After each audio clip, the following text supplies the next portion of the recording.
Hi, this is Chen Win from Finale Inventory. In this session, I'm going to show you how to use the reordering functionality.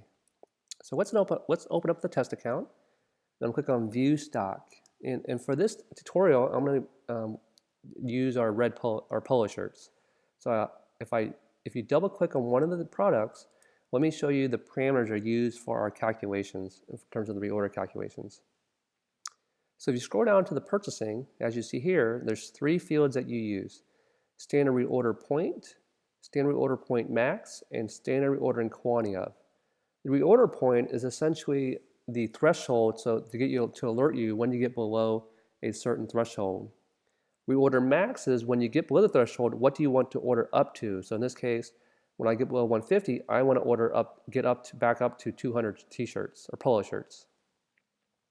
And standard reorder and quantity of is essentially, if you can only, the spaces, you can also think of it as the order multiple. So in this case, I can order my my polo shirts in multiples of 25. For example, if you're ordering cases of Coke, then your order multiple would be 12. If you can buy products that in multiples of 1, in terms of you can buy individual units, then you can just simply leave this field blank. Also, we have indications here where if you have preferred suppliers, you can select it, and we have 3 preferred suppliers. And for this example, I'm going to put ABT t-shirts. I put the supplier price for this product, and I have a supplier product ID, which is different from my Finale product ID. Okay. So if I go back, and I went ahead and set the same thresholds for each of these 4 products in advance.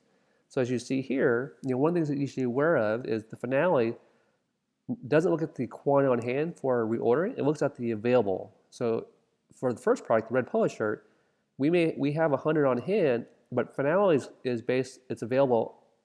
Uses the reordering availability based on the available number. So in this case, it's 50 because we have an outstanding order for 50 units. So we have 50 remaining, and this is what's used for our threshold.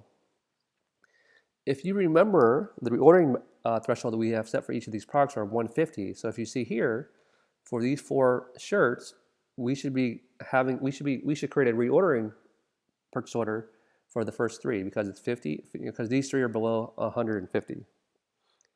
So how do you create a reorder? So in this account, we have thousands of products, test account, in this test account.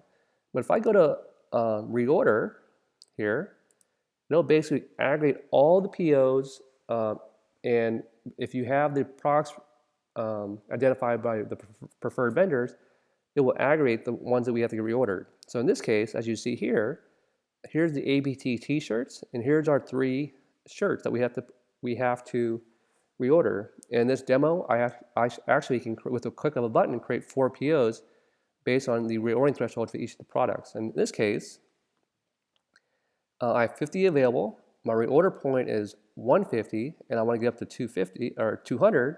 So in this case, it's recommending I order 150, and it's the same for each of these products. Okay. Here's my total summation.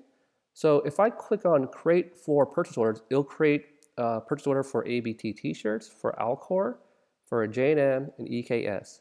If I just want to create the PO for ABC at the moment, all I do is basically select the supplier here, and it should say Create 1. So I click on this, and I click on System Order ID to create a PO number sequentially. It'll basically select the supplier here,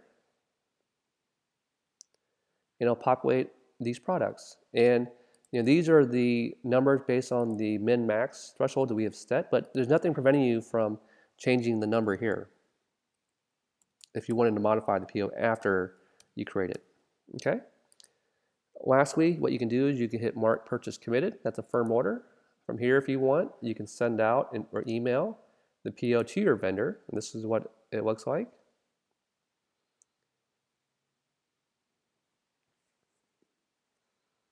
And here we go. Here's the PO. And lastly, you can also set rules in place so that way you can get an email sent to you when any of your products get below the threshold. So you don't even have to log into the interface to get a notification. So the reorder functionality is very powerful, and it makes reordering a lot easy because it allows you to basically allows Finale to do all the calculations and do all the managing as you're shipping orders to keep track and let you know what products have to get ordered at any given time. So that's a little summary of our reordering, but if you have any questions about the feature, please give us a call or email us at service@finaleinventory.com. Thank you.